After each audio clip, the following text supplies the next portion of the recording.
Hello everyone, welcome back to this channel. आइए देखते हैं क्लास 9 के चैप्टर 1 की प्रश्नावली 1A यहां से शुरू हो रही है। तो प्रश्नावली 1A का क्वेश्चन नंबर फर्स्ट है 20 और 40 के बीच समस्त सम धन पूर्णांक लिखिए, है ना। सबसे पहले हमने जो परिचय वीडियो है पार्ट नंबर 1 परिचय, उसमें सब कुछ बता रखा है कि धन पूर्णांक क्या होता है, सम संख्या क्या होता है, ये सब ना। तो देखना, धन पूर्णांक मतलब जो नंबर पॉजिटिव होता है उसको धन पूर्णांक कहते हैं ना। धन पूर्णांक की शुरुआत कहां से होती है? 1 से लेके 1 2 3 4 ऐसे डैश डैश डैश इनफाइनाइट तक। यानी इधर के देखो 1 2 3 4 जितने भी पॉजिटिव नंबर है इनफाइनाइट तक सभी धन पूर्णांक है। इसमें कह रहा है समस्त सम धन पूर्णांक लिखना है। किसके किसके बीच? 20 और 40 के बीच ना। देखो धन पूर्णांक होना चाहिए और सम संख्या भी होना चाहिए। देखो धन पूर्णांक 1 से लेकर इनफाइनाइट तक है। अब इसमें सम संख्या कौन है? सम संख्या देखो 2 हो गया, 4 हो गया, ऐसे क्या हो जाएगा? 6 हो जाएगा, 8 हो जाएगा, 10 12 14 16 ना। बट हमको किसके बीच लिखना है? 20 और 40 के बीच। 20 और 40 के बीच धन पूर्णांक होना चाहिए और सम संख्या भी होना चाहिए ना। लिखना धन पूर्णांक होना चाहिए और सम संख्या होना चाहिए। चलो इसको करते हैं क्वेश्चन नंबर 1 ना। तो देखो 20 के बाद क्या होगा? 21 तो क्या है? विषम धन पूर्णांक है, तो हमको केवल सम लिखना है ना। तो हो जाएगा, क्या हो जाएगा? 20 के बाद 22 हो जाएगा ना। 22 के बाद फिर 24, 24 के बाद हो जाएगा 26, 26 के बाद फिर 28, 28 के बाद 30, 30 के बाद 32, 32 के बाद हो जाएगा 34, फिर हो जाएगा 36, फिर हो जाएगा 38 ना। अब देखो 40 नहीं लिखेंगे क्योंकि 20 और 40 के बीच लिखना है ना। तो 20 और 40 को छोड़ के इसके बीच जितने भी आएंगे सभी धन पूर्णांक लिखना है, वो सम संख्या होना चाहिए, विषम वाले को छोड़ देना है ना। तो यही हो गया 20 और 40 के बीच धन पूर्णांक हो गया ना। क्वेश्चन नंबर 1 कंप्लीट हो गया। क्वेश्चन नंबर दूसरा है 1 से 10 तक अभाज्य धन पूर्णांक लिखिए ना। तो धन पूर्णांक भी होना चाहिए, अभाज्य भी होना चाहिए। हमने बताया था ना, अभाज्य संख्या किसे कहते हैं? जो संख्या 1 से करती है और स्वयं से, उसको कहते हैं अभाज्य संख्या। और धन पूर्णांक होना चाहिए ना। तो देखो अभाज्य संख्या क्या होंगी? देखो एक तो 2 हो जाएगा ना, 3 5 7, उसके बाद 9 नहीं होगा, 9 तो भाज्य होता है। उसके बाद 11, उसके बाद 13, उसके बाद 13 के बाद 17 और 19, ऐसे बहुत सारे होंगे ना। देखो अभाज्य संख्या लिखना है, उसके बाद धन पूर्णांक भी होना चाहिए ना। 1 से 10 के बीच होना चाहिए, 1 से 10 के बीच। तो देखो क्या हो जाएगा? 2 हो जाएगा, 3 हो जाएगा, 5 हो जाएगा, 7 हो जाएगा, उसके बाद 11 तो 10 के बाहर हो गया ना। तो हो जाएगा इसका हल क्या हो जाएगा? देखो 1 से 10 के बीच अभाज्य धन पूर्णांक क्या हो जाएगा? 2, उसके बाद 3, उसके बाद 5 7, उसके बाद 11, 11 तो 10 से बाहर हो गया ना। ये हो गया 2 3 5 7 11, यही हो गया आंसर ना। ये हो गया। अब देखना अभाज्य संख्याएं हैं, देखो अभाज्य भी है धन पूर्णांक भी है। अभाज्य क्या होता है? जो 1 से स्वयं से कटे। जैसे देखो 1 क्या होता है, 2 क्या होता है? 1 से करता है और स्वयं से। 3 क्या होता है? 1 से करता है और स्वयं से। 5 क्या होता है? 1 से करता है और स्वयं से। यानी ये सब अभाज्य संख्या है, 1 और स्वयं से कटेंगी ना, बस। तो यही हो गया, दूसरा वाला हो गया। क्वेश्चन नंबर 3 है 2a + 1 का क्रमानुयायी पूर्णांक बताइए ना। देखना क्रमानुयायी पूर्णांक क्या होता है?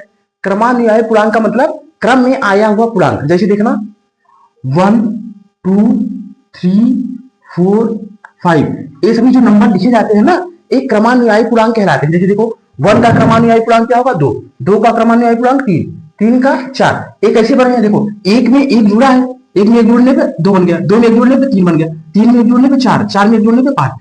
देखो जब भी क्रमानुयायी पूर्णांक पूछता है ना, जिसका पूछे उसमें 1 जोड़ देना है। जैसे देखो 4 का क्रमानुयायी पूर्णांक क्या होगा? 5, 4 में 1 जोड़े तो 5 ना। 2 का क्रमानुयायी पूर्णांक 3 होगा, 2 में 1 जोड़ोगे तो 3। जिसका पूछेगा उसमें 1 जोड़ दोगे, उसका क्रमानुयायी पूर्णांक मिल जाएगा ना। तो देखो देखना इसको, तो 2a + 1 का क्रमानुयायी पूर्णांक निकालना है, तो हम लोग क्या करेंगे? 2a + 1 ना, इसको सेम लिखेंगे। इसमें क्या करेंगे? 1 जोड़ देंगे, जिसका क्रमानुयायी पूर्णांक पूछे उसमें 1 जोड़ देना है। देखो इतना था, सेम लिख दिए, अब इसमें 1 जोड़ेंगे ना। अब देखो 1 जोड़ेंगे तो क्या मिल जाएगा? 2a तो सेम हो जाएगा ना। 1 और 1 मिलकर क्या हो जाएगा? 2। यही हो गया आंसर ना। क्वेश्चन नंबर 3 कंप्लीट हो गया। क्वेश्चन नंबर 4 है 2/3 का योगात्मक प्रतिलोम ज्ञात कीजिए। देखना योगात्मक प्रतिलोम क्या होता है? जैसे किसी संख्या का योगात्मक प्रतिलोम ना, उस संख्या में क्या जोड़े कि उसका मान 0 हो जाए, वही होता है योगात्मक प्रतिलोम। जैसे देखो a का योगात्मक प्रतिलोम क्या होगा? तो ए में क्या जोड़े तो जीरो हो जाएगा, ए में माइनस ए जोड़ दो तो देखो ए में से माइनस ए घटेगा तो क्या हो जाएगा, जीरो हो जाएगा ना। इसको देखो ऐसे समझो, देखो ए है, अब ए का योगात्मक प्रतिलोम क्या होगा, ए में अगर माइनस ए जोड़ दो ना, ए में क्या करो माइनस ए जोड़ दो, देखो तो क्या हो जाएगा ए और प्लस माइनस माइनस ए, तो ए में से ए कैंसिल हो जाएगा, जीरो हो जाएगा ना। तो ए का योगात्मक प्रतिलोम क्या हो जाएगा, माइनस ए ना। तो किसी संख्या के योगात्मक प्रतिलोम कैसे निकालते हैं, उसमें क्या जोड़ेगा जीरो हो जाए ना। तो देखो ए में हमने माइनस ए जोड़ा तो जीरो हो गया, तो ए का योगात्मक प्रतिलोम क्या हो जाएगा, माइनस ए। अब देखना है अगर एक्स का योगात्मक प्रतिलोम क्या होगा, माइनस एक्स, एक्स में अगर माइनस एक्स जोड़ दे ए मान जीरो हो जाएगा, तो एक्स का योगात्मक प्रतिलोम क्या हो जाएगा, माइनस एक्स। अब ऐसे देखो, जिसे देखो अब इसको ये तो हमने बता दिया ना, अब अगर इसको निकालना होता है ना तो कभी देखो ए का योगात्मक प्रतिलोम क्या हो जाएगा, माइनस ए, एक्स का योगात्मक प्रतिलोम माइनस एक्स ना। जिस संख्या का योगात्मक प्रतिलोम पूछे ना, संख्या सेम रख देना है, उसके सामने जो चिन्ह है चिन्ह बदल देना है ना। जैसे देखो ए था तो ये सेम रख दिया, इसके सामने प्लस था तो माइनस कर दिया ना, एक्स था एक्स को सेम रख दिया, इसके सामने क्या रख दिया, माइनस ना। जिसका योगात्मक प्रतिलोम पूछे उसका चिन्ह संख्या सेम रखना है, केवल चिन्ह बदल देना है ना। जैसे देखो पांच का योगात्मक प्रतिलोम, योगात्मक प्रतिलोम प्रतिलोम ना, तो हम क्या करेंगे, पांच को सेम रखेंगे ना, इसका चिन्ह केवल बदलेंगे, पांच है तो क्या करेंगे चिन्ह प्लस है तो माइनस कर देंगे ना, हो गया योगात्मक प्रतिलोम। ऐसे निकालते हैं ना। देखो 2/3 का योगात्मक प्रतिलोम, इसको निकालो ना, तो 2/3 का योगात्मक प्रतिलोम ना। तो हमने क्या कहा, जो संख्या दिया है उसको सेम रखना है, तो 2/3 सेम रखेंगे, इसका चिन्ह केवल बदलेंगे ना, तो प्लस है क्या कर देंगे माइनस, ये हो गया योगात्मक प्रतिलोम ना।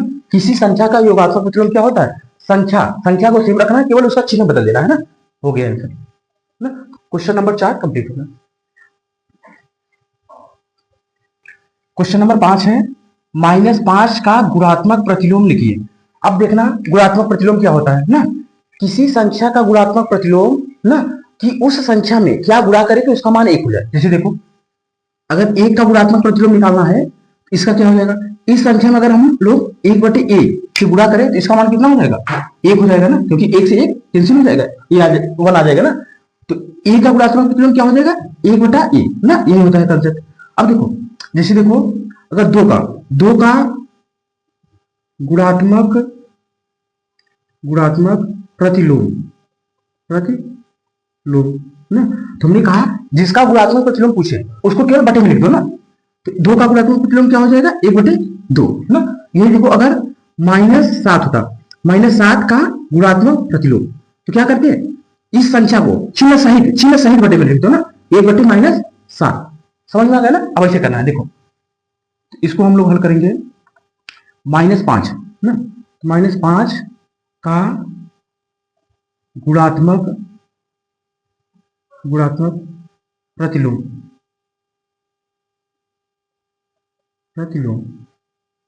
हमने कहा जिसका गुणात्मक प्रतिलोम पूछे उसको केवल बटे में रख दो ना, चिन्ह सहित। देखो -5 है ना, तो क्या लिखेंगे 1/-5, यही हो गया आंसर ना, चिन्ह सहित उसको बटे में कर दो ना। तो क्वेश्चन नंबर 5 कंप्लीट हो गया। क्वेश्चन नंबर 6 है, p+q और p-q के योगात्मक प्रतिलोम लिखिए। हमने अभी बताया योगात्मक प्रतिलोम में संख्या को सेम लिखना है, केवल उसका चिन्ह बदल देना है ना। तो देखो इसका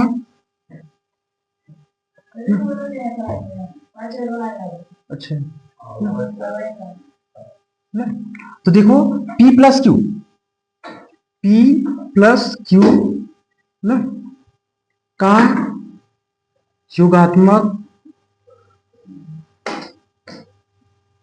योगात्मक प्रतिलोम ना, हमने बताया जिसका योगात्मक प्रतिलोम निकालना है उसको सेम रखो, तो इसका योगात्मक प्रतिलोम तो इसको सेम रखना है ना, p+q को सेम रखना है ना, इसका केवल चिन्ह बदल देना है, प्लस है तो माइनस कर दो, हो गया ना। अब निकालो p-q का योगात्मक प्रतिलोम ना, तो इसको सेम रखो, संख्या जो है p-q सेम रहेगा, इसका चिन्ह बदल दो, माइनस कर दो ना, हो गया योगात्मक प्रतिलोम ना। क्वेश्चन नंबर 6 कंप्लीट हो गया।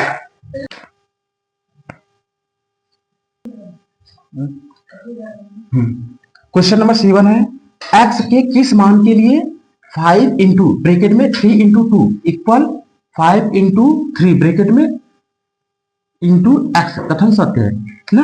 मतलब कह रहा है एक्स का कौन सा मान रखे ये वाला कथन सत्य हो जाए। देखो जो लेफ्ट हैंड साइड मान है वही राइट हैंड साइड होना चाहिए ना। देखो हम लोग क्या करते हैं इसका सॉल्यूशन, सबसे पहले जो कथन दिया है उसको लिख लेते हैं। 5 इंटू ब्रैकेट में 3 इंटू 2 इक्वल में क्या है 5 इंटू 3 ब्रैकेट के अंदर उसके बाद इंटू एक्स। अच्छा देखना यहाँ 5 है, यहाँ भी 5 है, 3 है, यहाँ भी 3 है, यहाँ 2 है, तो यहाँ एक्स के स्थान पे क्या होना चाहिए 2, तभी तो left hand side right hand side बराबर होगा।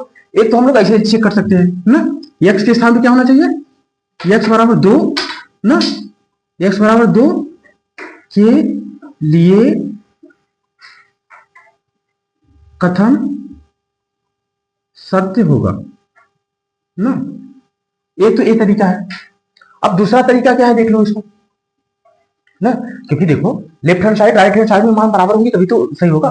5 है 5, 3 है 3, 2 है तो यहाँ 2 होना चाहिए, तो एक्स बराबर 2 के लिए कथन सत्य होगा ना। एक तो ये तरीका है। दूसरा तरीका देखो सेकेंड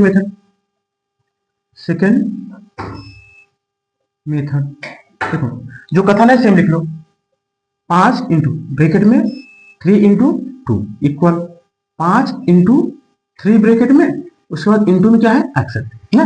देखो एक्स का मान निकालो ना, तो इन दोनों का कहा में क्या हो इंटू में है तो ए बटे में आ जाएगा, तो क्या हो जाएगा 5 इंटू 3 इंटू 2 अपान में क्या हो जाएगा 5 इंटू 3 बटे में आ जाएगा 5 इंटू 3। यक्स कहाँ रहेगा अपने स्थान पे। देखो 5 से 5 कटा, 3 से 3 कटा, तो यक्स बराबर कितना बचा 2, तो यक्स इक्वल 2 के लिए कथन सत्य होगा ना। एक तो ऐसे कर सकते हो चाहे तो ऐसे कर सकते हो ना। तो क्वेश्चन नंबर 7 कंप्लीट हो गया।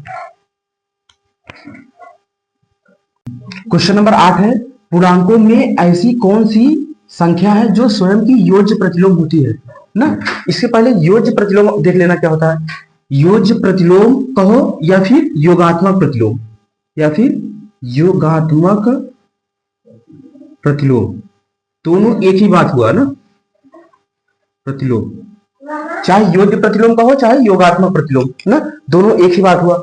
अब देखो योज्य प्रतिलोम या योगात्मक प्रतिलोम क्या होता है, जैसे कोई संख्या है ना, इसमें क्या जोड़े कि 0 प्राप्त हो ना, तो ए में अगर -a जोड़ दो तो 0 प्राप्त होगा ना, यानी a का योज्य प्रतिलोम या योगात्मक प्रतिलोम क्या होगा -a होगा ना, यही कंसेप्ट है। अब देखो पूछा है पूर्णांकों में ऐसी कौन सी संख्या है जो स्वयं की योज्य प्रतिलोम या योगात्मक प्रतिलोम होती है ना।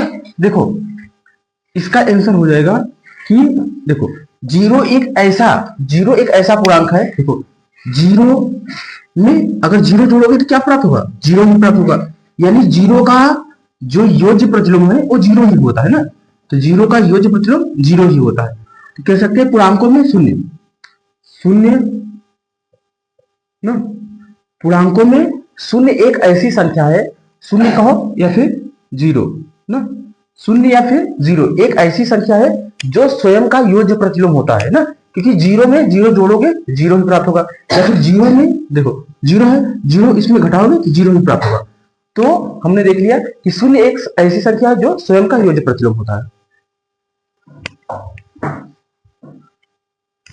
क्वेश्चन नंबर 9 है यदि a एक सम धन पूर्णांक है तो बताइए कि संख्या a-1 दूसरे ब्रैकेट में a+1 सम है अथवा विषम ना। देखो यहाँ पे दे दिया है a के बारे में बताया है। देखो a क्या है सम धन पूर्णांक, यानी धन पूर्णांक यानी पॉजिटिव है, उसके बाद सम संख्या है, तो सम धन पूर्णांक क्या हो जाएगा 2 4 6 8 ये सब धन पूर्णांक है, वो सम धन पूर्णांक है ना।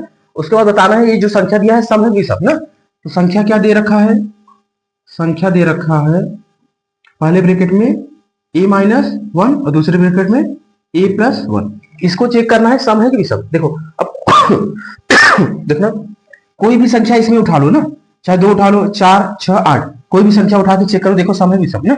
चलो हम लोग a = 2 पर चेक करते हैं ना, तो रखो 2 -1 हो जाएगा, जहां जहां a है वहां 2 रखेंगे, दूसरे ब्रैकेट में 2 + 1 हो जाएगा ना, माइनस करो तो कितना हो जाएगा 1 और इंटू 2 1 3, तो इसको हल किए कितना आ गया 3 आ गया। 3 क्या है विषम संख्या, विषम है ना यहाँ 3 क्या है विषम संख्या है, तो सम तो आया नहीं, तो सम तो होगा नहीं, तो क्या होगा, ए संख्या क्या होगा, विषम होगा ना। तो लिख देंगे अतः संख्या विषम है ना। पहले देखो ए बराबर लिख लेंगे कि समधन पूर्णांक, समधन पूर्णांक होता क्या है, 2 4 6 8 जो सम संख्या होती है उसको लिख लिए, और ए वाली संख्या लिख लिए, संख्या बराबर इतना दिया है। अब एक स्थान पे चाहे 2 रखो, चाहे 6 रखो, चाहे 4 रखो, 8 कोई भी रखोगे ना विषम आ जाएगा। नंबर 10 है संख्या रेखा पर 5 और 7 का योग लिखिए ना। तो सबसे पहले संख्या रेखा बनाना है, तो संख्या रेखा हमने बना लेना है ना। और देखो यहां मान लो 5 और 7 का योग ना, यहां मान लो क्या है 0 है, फिर इसके बाद इधर -1, इधर क्या है 1 है, 2 3 4 5, उसके बाद 6 हो जाएगा, उसके बाद 7 हो जाएगा, इधर 8 है ना। तो अब हमको दिखाना है 5 और 7 का योग, तो देखो 0 से लेके 5 यहाँ हमने दिखा दिया, 5 यहाँ तक है, 0 से लेके यहाँ तक 5 हो गया। अब इसके बाद यहाँ से यहाँ तक जाएंगे तो 7 मिलेगा, यहाँ से यहाँ तक। अब अगर हम कोई इनका योग लिखना है, योग हो जाएगा क्या, संख्या रेखा 5 और 7 का योग, 0 से 5 5 है, फिर उसके बाद 0 से 7 तो इस 7 हो जाएगा, तो दोनों का योग कितना हो जाएगा 12 ना। संख्या रेखा पे 5 और 7 का योग 12 हो जाएगा। क्वेश्चन नंबर 10 कंप्लीट हो गया।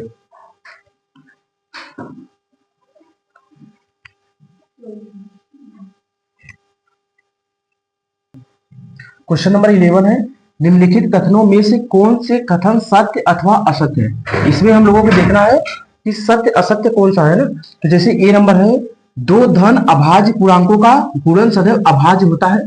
तो सबसे पहले जान लेना अभाज्य क्या होता है। देखो हमने बताया था ना अभाज्य संख्या, अभाज्य संख्या, एक तो संख्या का भाज्य और दूसरा अभाज्य ना। अभाज्य संख्या क्या होता है, जो संख्या एक से करता है और स्वयं से। जैसे देखो 2 हो गया, 3 हो गया, 5 7, ये सभी क्या है अभाज्य संख्या है। जो एक से और स्वयं से कटे वो अभाज्य होता है ना। तो इसमें क्या रहा है, दो धन अभाज्य पूर्णांकों का गुणन सदैव अभाज्य होता है। तो पहला करते हैं, दो धन अभाज्य पूर्णांकों का गुणन सदैव अभाज्य होता है। देखो धन अभाज्य पूर्णांक हमने ले लिया है ना, तो अब इनका गुणा कराओ। देखो जैसे हमने 2 और 3 का मल्टीप्लाई कराना है तो कितना हो जाएगा 6 हो जाएगा। तो 6 क्या है भाज्य है, भाज्य है। बट इसमें क्या रहा है सदैव अभाज्य होता है, यही गलत हो गया, तो सदैव अभाज्य नहीं होगा ना। एक संख्या से चेक कर लो, तो 2 और 5 का मल्टीप्लाई कराओ, 2 और 5 का कितना आ जाएगा 10। 10 क्या होता है भाज्य संख्या ना। तो सदैव अभाज्य नहीं होता ना, तो ये असत्य हो जाएगा। क्या हो जाएगा असत्य हो जाएगा ना। अब बी नंबर चेक करो, दो धन अभाज्य पूर्णांकों का योग सदैव अभाज्य होता है। देखो धन अभाज्य संख्या ले लिया है ना, अब इनका योग करो।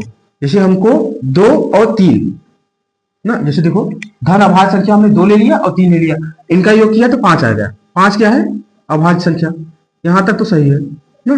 फिर आगे चेक करो, 2 और 5 का योग कर लो, 2 और 5 कितना हो जाएगा 7। 7 भी क्या है अभाज्य संख्या, 2 और 7 का योग कर लो, 2 और 7 कितना हो जाएगा 9। 9 क्या है भाज्य संख्या ना, तो यहां तो गलत हो गया। यानी दो धन अभाज्य पूर्णांकों का योग सदैव अभाज्य नहीं होता है ना, ये भी क्या हो जाएगा असत्य हो जाएगा, असत्य हो जाएगा। अब देखो सी नंबर, सी में क्या दिया है, यदि ए और बी कोई दो ऋण पूर्णांक है। देखो ऋण पूर्णांक क्या होता है, देखो पूर्णांक, देखो उसे पूर्णांक ना, पूर्णांक संख्या शुरू होती है माइनस इनफाइनाइट से, डैश डैश डैश, -3 -2 -1, उसके बाद 0, उसके बाद 1 2 और ये इनफाइनाइट तक जाएगी ना। देखो -1 से -इन्फिनिटी तक ये क्या है ऋण पूर्णांक ना। इसमें कह रहा है ए और बी कोई दो ऋण पूर्णांक है, तो हमने दो ऋण पूर्णांक ले लेना, -3 ले लो -2 ना, तब ए प्लस बी भी एक ऋण पूर्णांक होगा। चेक करो, चलो हमने दो ऋण पूर्णांक ले लिया, एक ए इक्वल -3 ले लिया, बी इक्वल -2 ले लिया। तब चेक करो a प्लस बी कितना आएगा। देखो a का वैल्यू कितना है -3 प्लस b का वैल्यू कितना है -2 ना, तो -3 प्लस माइनस, देखो प्लस माइनस क्या हो जाएगा -2, तो -5 हो जाएगा। यानी देखो a और b कोई दो ऋण पूर्णांक है ना, तब a प्लस b भी सदैव एक ऋण पूर्णांक होगा। ये कथन क्या होगा, ये सत्य हो जाएगा ना, ये सत्य हो जाएगा ना। तो इस तरह से हमने क्वेश्चन नंबर 11 कंप्लीट कर लिया।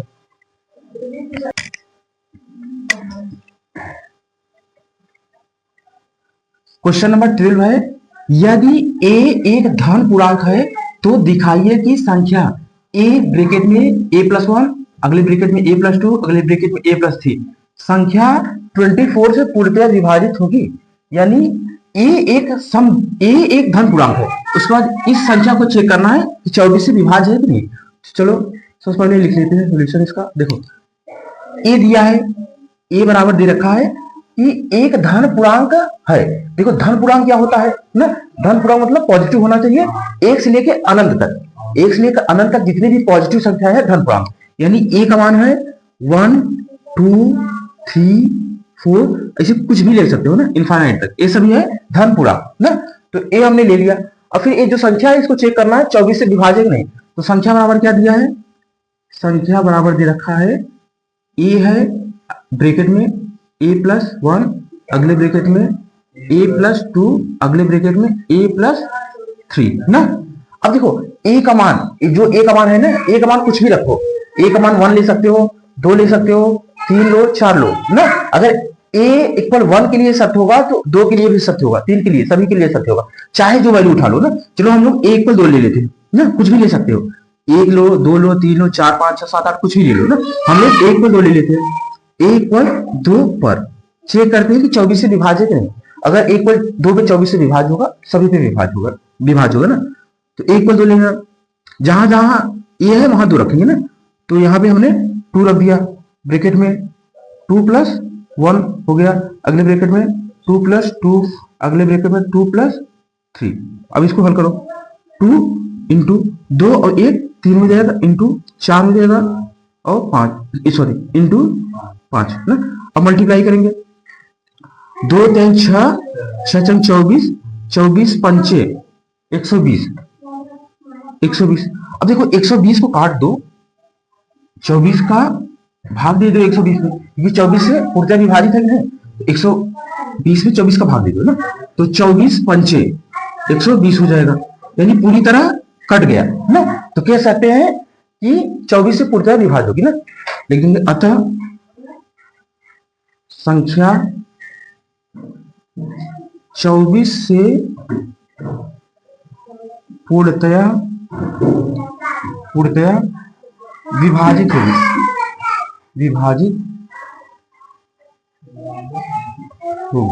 ना। क्वेश्चन नंबर 12 हमने कंप्लीट कर लिया। क्वेश्चन नंबर 13 है, यदि a एक सम धन पूर्णांक है और b एक विषम धन पूर्णांक है तो बताइए कि निम्नलिखित संख्याओं में से कौन सी सम होगी ना। तो चलो इसको हल करते हैं। देखना इसमें दे रखा है ना, a बराबर दे रखा है, a क्या है, सम धन पूर्णांक, यानी सम संख्या है और धन पूर्णांक है ना। देखो धन पूर्णांक क्या होता है, जो संख्या पॉजिटिव होती है ना उसको धन पूर्णांक कहते हैं, और सम संख्या जो 2 से कटता है, जैसे 2 4 6 8, ऐसी बहुत सारी संख्या है, ये सब संख्या है सम धन पूर्णांक है, माने सम संख्या है और धनात्मक भी है ना। और b क्या दिया है, देखो b एक विषम धन पूर्णांक, यानी विषम संख्या है और धनात्मक भी है, जैसे 1 3 5 7, इसे बहुत संख्या है ना, ये सब हो गए। अब देखना हमको चेक करना है कि ये जो संख्याएं हैं कौन कौन सी इसमें सम है ना। चलो हल करते हैं। देखो a स्क्वायर चेक करो ना, पहली संख्या चेक करें, a स्क्वायर। देखो a का मान कुछ भी ले लो, 2 लो, 4 लो, 6 लो, 8 लो, कुछ भी, सबके लिए सत्य होगा। हम लोग छोटी संख्या लेके हल करेंगे, 2 ले लेते हैं ना। अब एक स्थान पे 2 रखो, 2 का स्क्वायर क्या हो जाएगा 4। तो 4 क्या होता है, सम संख्या। अब इसमें पूछ रहा है कौन कौन सी सम है, तो 4 है सम संख्या, तो इसमें लिख देंगे सम संख्या ना। ऐसे दूसरा चेक करना, दूसरे में क्या है, b स्क्वायर। अब b का वैल्यू 1 3 5 7 कुछ भी ले लो ना, हम लोग छोटी संख्या लेके चेक करेंगे। चलो 1 ले लो, नहीं 3 ले लो ना। तो b के सामने 3 रखो, तो 3 का स्क्वायर क्या हो जाएगा 9 क्या होता है, विषम, सम नहीं होता ना, क्या लिख देंगे, विषम संख्या है, विषम संख्या। हो गया, दूसरा हो गया। अब तीसरा लेके हल करना, तीसरा क्या है, a प्लस बी ना, a प्लस बी। चलो a की वैल्यू चाहे जो लो, 2 लो, 4 लो, 6 कुछ भी ले सकते हो, हम लोग 2 ले लेते हैं। चलो b का वैल्यू 1 3 5 7 कुछ भी ले सकते हो, हम लोग 3 ले लेते हैं, छोटा रहेगा, कैलकुलेशन आसान रहेगा। देखो 2 और 3 5 क्या होता है, विषम संख्या विषम संख्या है, विषम संख्या। अब चलो इसको देख चेक करो, चौथा वाला। चौथे में है a into B, a into B. चलो a की वैल्यू इसमें से कुछ भी ले सकते हो, जरूरी नहीं कि दो ही लो ना, हम लोग दो ले लेते हैं। इंटू बी, बी का वैल्यू कुछ भी ले सकते हो, चलो 3 ले लेते हैं। देखो 2 इंटू 3 6, 6 क्या होता है? सम संख्या, लिख देंगे सम संख्या। 4 हो गया। अब पांचवा हल करो। पांचवा है a ब्रैकेट में a प्लस 1। a का वैल्यू कुछ भी ले सकते हो उसके से। चलो अच्छा इस बार 4 ले लेते हैं ना, 4 ले लो। 4 ब्रैकेट में 4 प्लस 1 तो क्या हो जाएगा? 4 इंटू 4 और 1 जोड़ो 5 हो जाएगा, तो मल्टीप्लाई करो 20। 20 क्या होता है? सम संख्या, क्योंकि 2 से कट जाएगा, तो ये हो जाएगा सम संख्या, सम संख्या ना। अब छठवां वाला हल करो। छठवां, इसमें क्या है? b b plus 1, b b plus 1। अब इसमें हमने कहा ना b में कोई भी वहां उठा लो, एक को लेके चेक कर लो, 3 को लेके चेक करो, 5 को, 7 को, कोई भी संख्या उठा के चेक करो, सबसे पता चल जाएगा। चलो हम लोग 3 नहीं 5 ले लेते हैं इस बार। 5 तो d के स्थान पे 5 रखो, 5 और 5 प्लस 1, तो 5 और इंटू 5 और 1 6 हो जाएगा, तो 6 पंचे 30, 30 आ गया।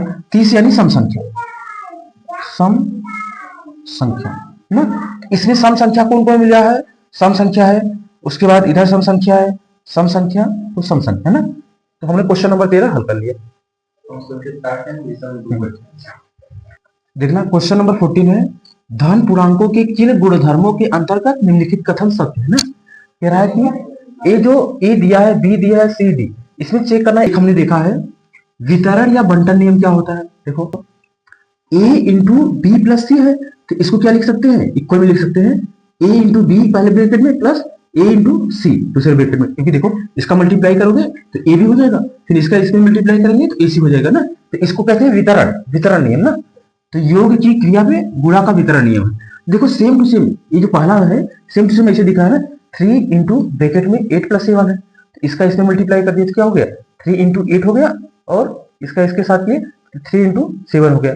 तो इस जो ए नियम है इसको कहते हैं योग की क्रिया पर गुणा का वितरण नियम ना। ए वाले में कौन सा रूल लग रहा है? इसका हल हो जाएगा, पहले में है योग की क्रिया, योग की क्रिया पर गुणा का वितरण नियम, वितरण नियम ना। देखो पहले में केवल सिंपल सा ऐसे लिख दोगे वितरण नियम, फिर भी सही है, गलत नहीं। बट यहाँ देखो योग की क्रिया पर गुणा का वितरण नियम है ना, ऐसे लिखोगे ज्यादा बेटर है। वितरण नियम लिख दोगे वो भी सही है ना। अब बी में देखो ना, देखो इसको हल करोगे ना, जो इसका लेफ्ट हैंड आएगा ना वही राइट हैंड आएगा। इसको हल करके चेक कर सकते हो। देखो 8 7 15 है, 15 क्या 45, इस तरफ 45 है, अब इधर भी हल करोगे 45 आएगा। देखो 8 3 24 ना, 24 प्लस 3 7 21, देखो कितना है? 45। दोनों पक्ष बराबर आएगा ना, तो कथन तो सत्य है। किस नियम से? वितरण नियम से, योग की क्रिया पर गुणा का वितरण। बी देखो, बी में देखो 3 प्लस ब्रैकेट में 5 प्लस 9 है ना। अब देखो अगर इक्वल क्या हो गया? 3 प्लस 5 ब्रैकेट में प्लस 9 ना। देखो इसको कहते हैं साहचर्य नियम। जैसे देखो a प्लस ब्रैकेट में b प्लस सी है, और इसको इक्वल करके a प्लस बी ब्रैकेट में प्लस सी कर देंगे, साहचर्य नियम होता है ना। ए कौन सा, बी कौन सा नियम है ना? तो इसको लिख देंगे योग का साहचर्य नियम, योग का साहचर्य नियम ना, या फिर साहचर्य नियम केवल लिख दो वो भी सही है। और देखो यहाँ पे 3 इंटू 2 इक्वल 2 इंटू 3, इधर वाला पक्ष बराबर है, तो कथन तो सत्य है। अब इसको कहते हैं क्रम विनिमय नियम। देखो क्रम विनिमय नियम, क्रम बदल दो। देखो a इंटू बी है, इसको b इंटू ए कर दिया, क्रम बदल दिया, दोनों पक्ष बराबर है, सी को कहेंगे क्रम विनिमय नियम ना। इसको कहेंगे गुणा का क्रम विनिमय ना, क्रम विनिमय नियम, यह है गुणा का क्रम विनिमय नियम ना। अब डी में देखो, डी में क्या है? 3 इंटू 5 इक्वल a इंटू 5 है, तो a इक्वल 3, यानी a दोनों पक्ष देखो 3 इंटू 5 15 होता है। अब a इंटू 5 अगर a के स्थान पे 3 रख दोगे तो कितना होगा? 15। Left hand side right hand side बराबर है। देखो इसमें कौन सा नियम लग रहा है? देखो एक है निरसन नियम ना, a इंटू बी है इक्वल सी इंटू बी है। देखो बी भी, जो बी का वैल्यू है वही बी का वैल्यू है, बी भी तो सेम है। अगर ए और सी दोनों बराबर हो जाए तो इसका left hand side right hand side बराबर हो जाएगा। तो देखो, तो ए इक्वल सी, अगर ए का मान सी का मान दोनों का मान बराबर हो तो left hand side right hand side बराबर होगा। तो यहाँ पे हो जाएगा निरसन नियम ना, इसमें डी वाले में हो जाएगा, इसको कहते हैं निरसन नियम। निरसन नियम, देखो निरसन नियम क्या होता है, देखो निरसन नियम समझ लो, ए इंटू बी है इक्वल सी इंटू डी है ना, बी और बी इन दोनों का मान तो बराबर है। अगर ए और सी दोनों का मान बराबर हो जाए तो left hand side right hand side बराबर हो जाएगा, इसी को निरसन नियम कहते हैं। तो चौथे में निरसन नियम। क्वेश्चन नंबर 14 कंप्लीट हो गया।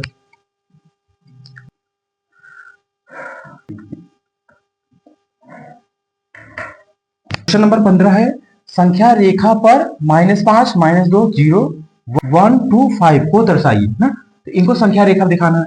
तो सबसे पहले हम लोग एक संख्या रेखा बना लेते हैं। देखो संख्या रेखा बना लिया।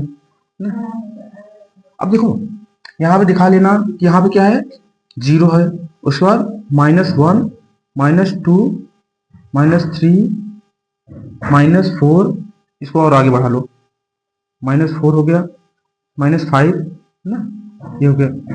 अब इधर देखो 1, 2, 3, 4, 5 ना, इसी के बीच सब नंबर है। देखो -5 कहाँ है, यहाँ पे इसको दिखा सकते हैं, यहाँ से दिखा दिए, ए पे -5 है। उसके बाद -2 को दिखाना है तो -2 पे दिखा दो ना, तो यहाँ पे बी पे -2 है। उसके बाद 0 को दिखाना है, इसको दिखा दो, सी पॉइंट है, सी पे 0 है। उसके बाद 1 को दिखाना है, इसको डी से दिखा सकते हो, डी पे है ना। अच्छा 1 को भी दिखाना था ना, तो 1 को दिखा दो, इसको डी से दिखा दो। 2 को दिखाना है, इसको ई से दिखाओ। और 5 को दिखाना है, 5 को दिखा दो ना, इसको एफ से दिखा दो ना। अब देखो क्वेश्चन नंबर 15 को जो संख्या रेखा पे दिखाना था हमने दिखा दिया है ना। क्वेश्चन नंबर 15 कंप्लीट हो गया। इसी क्वेश्चन के साथ प्रश्नावली 1A कंप्लीट हो जाता है। अब प्रश्नावली 1B अगले वीडियो में करेंगे।